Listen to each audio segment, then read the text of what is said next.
Shalom, shalom bien-aimés, j'espère que vous allez bien dans vos différentes familles. Je prie Dieu que la paix du Seigneur soit avec vous. Bien-aimés, il faut partager la vidéo. Partager la vidéo pour atteindre un maximum de personnes. Parce que de par les vidéos, nous pouvons aussi amener des âmes dans le royaume de Dieu. Nous pouvons aussi impacter les gens. C'est aussi une façon d'évangéliser. Bien aimé, sur les réseaux sociaux aujourd'hui, il y a tellement de choses qui sont partagées. Plus que les partages des messages concernant le royaume de Dieu. Il faut que nous nous attelions à cela. Oui, il faut que nous nous attelions à cela. Les réseaux sociaux ne sont pas seulement que pour les gens du monde. Ça nous permet de véhiculer. Comme Jésus-Christ l'a dit, aller par tout le monde. Comme il a dit, aller par tout le monde. Évangéliser. Aller par tout le monde. Apporter la bonne nouvelle. Donc, tout ce qui peut nous permettre de véhiculer la parole de Dieu, nous devons l'utiliser. Nous devons l'utiliser et l'utiliser à bon escient. C'est pourquoi ce matin, je vais encore vous demander de partager la vidéo afin que plus d'un soit touché. Tout ceci peut contribuer à la conversion de quelqu'un. Donc, il faut partager la vidéo. Parce que les vidéos que moi je fais, c'est ma part de l'œuvre de Dieu que je fais. C'est ma part que je fais. Moi, je finance ma page pour distribuer mes messages, pour promouvoir ma page. Je paye de l'argent. Donc, je ne cherche pas de l'argent dessus. Moi, j'ai un appel sur ma vie qui est que je dois partager la parole de Dieu. Et je fais de mon mieux. Donc, aidez-moi à faire autant. Ceci étant, j'avais annoncé le thème d'aujourd'hui qui est « Que dit la Bible de la haine ?» Que dit la Bible de la haine? Bien aimé, le dictionnaire nous dit que la haine est un sentiment violent qui pousse à vouloir du mal, à se réjouir du mal qui arrive à quelqu'un. C'est la signification de la haine dans le dictionnaire. Mais les dictionnaires sont tellement différents, donnent plusieurs significations, d'autres en profondeur, d'autres juste légèrement. Mais nous devons savoir que la haine, c'est vouloir du mal de quelqu'un, pousser quelqu'un à vouloir du mal à autrui, à se réjouir de tout ce qui arrive comme mal à son prochain. Donc, je vais revenir sur le thème du jour qui est « Que dit la Bible de la haine ?» Bien aimé, dans la Bible, j'ai constaté qu'il y a deux sortes de haine. Il y a deux sortes de haine. Et ces deux sortes de haine, moi, je les ai nommées la bonne haine et la mauvaise. On me dira pourquoi il y a une bonne haine et une mauvaise haine. Je développe. Bien aimé, n'est-il pas avantageux pour un chrétien de haïr ce que Dieu n'aime pas aussi? Parce que, voyez-vous, haïr quelque chose qui n'est pas bien, haïr un comportement qui n'est pas bien, haïr des choses qui ne sont pas bien, cela va dans la ligne de ce que j'appelle la bonne haine. Bien-aimé, Dieu est le péché. Donc le fait que toi, à ton tour, tu as en horreur le péché, c'est cette haine-là. Parce que quand tu as horreur du péché, cette haine du péché ne fait que te donner des avantages auprès de notre Créateur. Ne fait que te donner des avantages pour toi-même, ton bien-être. Donc c'est ce que j'appelle la bonne haine. Bien-aimé, Dieu est le péché comme je le disais. Donc le fait que toi, à ton tour, tu as en horreur le péché, c'est cette haine-là que je dis encore que c'est de la bonne haine. Parce qu'elle t'épargne de la colère de Dieu. Bien-aimé, cette haine te rapproche plus de Dieu et est une bonne ouverture pour ta communion avec lui. Bien-aimé, quand tu haïs ce que Dieu n'aime pas, tu rentres dans sa couverture, tu rentres dans son estime. Et c'est cela que j'appelle ici la bonne haine. La haine qui te permet d'avoir les faveurs de Dieu. La haine qui te permet d'être enfant de Dieu. La haine qui te permet d'être positionné aux yeux de Dieu. C'est de cette haine-là que je parle. Bien-aimé, la crainte de l'Éternel, c'est avoir la haine du mal, de l'arrogance et de l'orgueil. C'est avoir en horreur le mal, l'arrogance et l'orgueil. En Jean 3, 6, nous lisons « Quiconque demeure en lui ne pêche point. Quiconque pêche ne l'a pas vu et ne l'a pas connu. » Bien-aimé, c'est ici clair en Jean 3, verset 6. Quiconque demeure en lui ne pêche point. Alors, si tu as accepté Jésus-Christ dans ta vie, si tu marches selon la volonté de Jésus-Christ, c'est que tu aimes ses principes. Tu dois adopter ses principes. Tu dois adopter son style, son caractère, sa façon d'être. Donc, s'il a en horreur le péché, s'il a la haine pour le péché, c'est normal que toi, son disciple, tu épouses cette vue-là. Tu épouses cette façon de faire. Oui, bien-aimé, tu dois le faire. Sinon, si tu pêches, c'est que tu n'as pas Jésus-Christ. Si tu pêches, c'est que tu ne l'as pas connu. Donc, bien-aimé, la place de la bonne haine, c'est d'épouser les attributs de notre Créateur.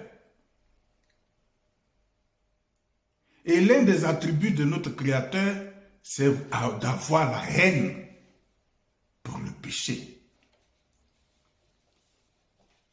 Alors, bien-aimés, plus nous aimons Dieu et savons ce qui le caractérise, plus nous devenons semblables à lui et haïssons tout ce qui est contraire à sa nature et à sa parole. Oui, bien-aimés, c'est cela que nous devrions être. Si nous voulons véritablement ressembler à notre Créateur, nous voulons vraiment ressembler à notre Créateur, nous devons épouser son caractère. Nous devons épouser son caractère. Nous devons mettre en pratique ses lois. Et dans ces lois, c'est la haine de tout ce qui est mauvais. La haine de tout ce qui n'est pas bon. Et donc cette haine est une haine positive. C'est une haine positive. Donc, bien aimé, je vais chuter pour aller maintenant pour expliquer ce qu'est la mauvaise haine. Oui, parce que s'il y a une bonne haine, il y a une mauvaise haine. Cette haine-là qui peut nous amener à perdre notre salut. Cette haine-là qui peut nous amener à ne pas marcher selon la voie de Dieu. Cette haine-là qui peut nous perdre en un mot. Bien aimé, la mauvaise haine est souvent, en tant qu'être humain, est dirigée contre les autres, nos frères, nos sœurs. Bien aimé, la mauvaise haine, c'est la rancœur spontanée, la rancœur viscérale, la méchanceté gratuite que tu as envers ton frère, ta sœur, tes amis, ta famille. Et cette haine-là, c'est elle que j'appelle la mauvaise haine, parce qu'elle n'entre pas dans les attributs de Dieu. Elle n'entre pas dans ce que Dieu nous demande. La haine, la mauvaise haine dont je parle, elle vient du cœur. Or, tout ce qui vient du cœur, tout ce qui vient du cœur et qui pousse à la méchanceté, est condamnable par notre Créateur. Le Seigneur Jésus nous dit en Matthieu 5, 22, « Eh bien moi, je vous dis, celui qui se met en colère contre son frère sera traduit en justice. Celui qui lui dit imbécile passera devant le tribunal et celui qui le traite de fou est bon pour le feu de l'enfer. » Bien aimés, nous avons plusieurs versets comme ça dans la Bible qui nous parlent de la mauvaise haine. Le Seigneur nous appelle à nous réconcilier avec nos proches avant d'aller à sa maison. Nous lisons cela en Matthieu 5,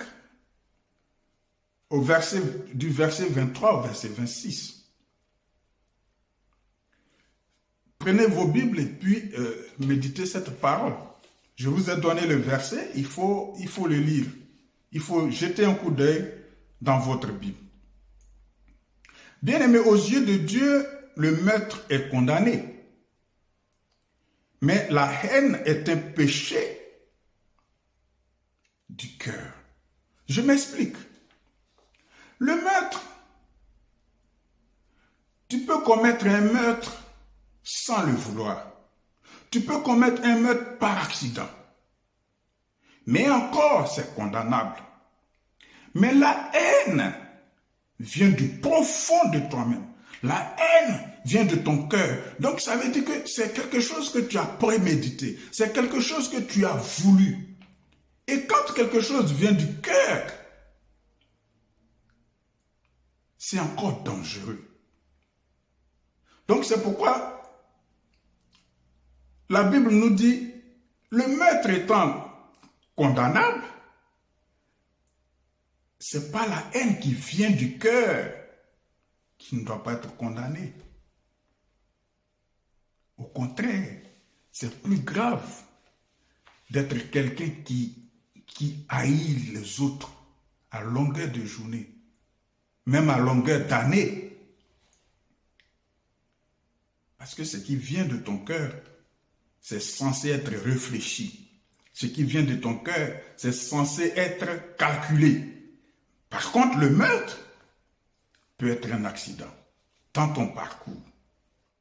Bien-aimé, toute pensée ou comportement haineux, pour Dieu, cela est semblable à un meurtre, comme je le disais. Et nous devrons tôt ou tard rendre compte au jour du jugement. Peut-être que ici-bas, tu n'auras pas les conséquences. Peut-être que ici-bas, tu auras les conséquences. Mais tout est clair que tu seras jugé. Tu seras jugé. Tu seras jugé. Bien-aimé, la haine est grave, à tel point que Dieu nous le signifie en 1 Jean chapitre 2, verset 9. Il faut aussi lire ce verset pour mieux comprendre. Je fais une vidéo, je ne veux pas être trop long là-dessus. Donc quand je donne les versets, vous pouvez aller les vérifier. Donc, bien-aimés, préférons la haine positive, comme je l'ai détaillé, qui nous amène à détester le péché dans toutes ses formes, que la haine négative qui nous fera perdre notre salut.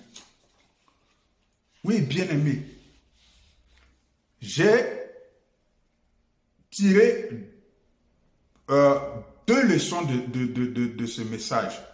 C'est qu'il y a ce qu'on appelle la haine qui nous amène,